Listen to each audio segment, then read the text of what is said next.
എന്തായിരുന്നു നിൻ കൗമാര സ്വപ്നത്തിൽ ഞങ്ങൾക്കറിയാത്ത കൊച്ചു ദുഃഖം?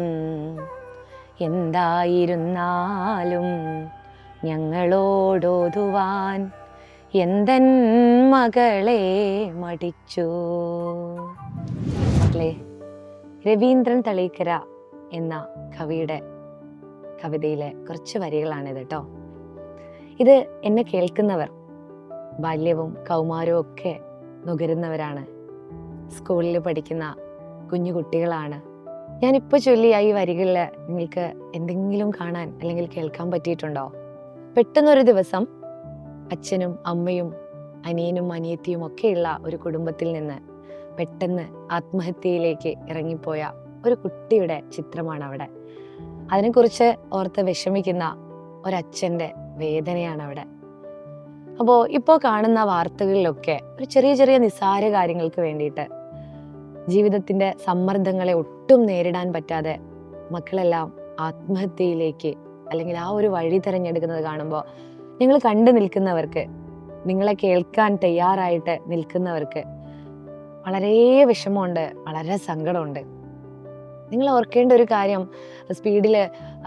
ഹൈ സ്പീഡിൽ ഓടിപ്പോകുന്ന അല്ലെങ്കിൽ മോട്ടോർ ബൈക്ക് വാങ്ങിത്തരാത്തതിൻ്റെ പേരിലോ അല്ലെങ്കിൽ റീചാർജ് ചെയ്ത് തരാത്തതിൻ്റെ പേരിലോ, ഒരു 1-2 മാർക്ക് കുറയുന്നതിൻ്റെ പേരിലോ, വിചാരിച്ച ഒരു കോഴ്സ് തിരഞ്ഞെടുക്കാൻ പറ്റാത്തതിൻ്റെ പേരിലോ, മറ്റാരെങ്കിലും എന്തെങ്കിലും പറഞ്ഞതിൻ്റെ പേരിൽ അവസാനിപ്പിച്ച് ജീവിതത്തിൽ നിന്ന് ഒളിച്ചോടേണ്ടവരല്ല നിങ്ങൾ. കാരണം നിങ്ങളെ കാത്തു നിൽക്കുന്നത് മനോഹരമായൊരു വർണ്ണപ്രപഞ്ചമുണ്ട്, നല്ലൊരു ഭാവി കാലമുണ്ട്. അപ്പോൾ കഴിഞ്ഞത് കഴിഞ്ഞു എന്ന് ചിന്തിച്ച് നിങ്ങളുടെ മനസ്സിനെ നിങ്ങളെ തിരിച്ചു കൊണ്ടുവരേണ്ടതുണ്ട്. അതിനു വേണ്ടിയിട്ട് നിങ്ങൾ ചെയ്യേണ്ടത് എല്ലാ കാര്യങ്ങളും തുറന്നു പറയാൻ ഒരു ഇടമുണ്ടാക്കുക എന്നുള്ളതാണ്.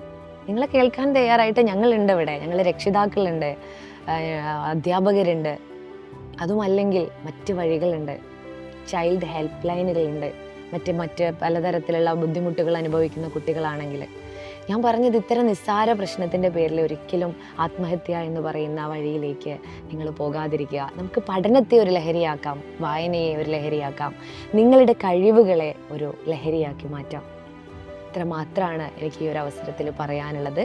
കുഞ്ഞുങ്ങളെല്ലാവരും എന്ത് ചെയ്യുക, നല്ല ഊർജത്തോടെ നിങ്ങളുടെ ഈ ഒരു കാലത്തെ നിങ്ങൾ ആസ്വദിക്കുക. മനോഹരമായ മറ്റൊരു കാലത്തിനായിട്ട് കാത്തിരിക്കുക. ഒരുപാട് ഇഷ്ടത്തോടെ ശ്രുതി ടീച്ചർ.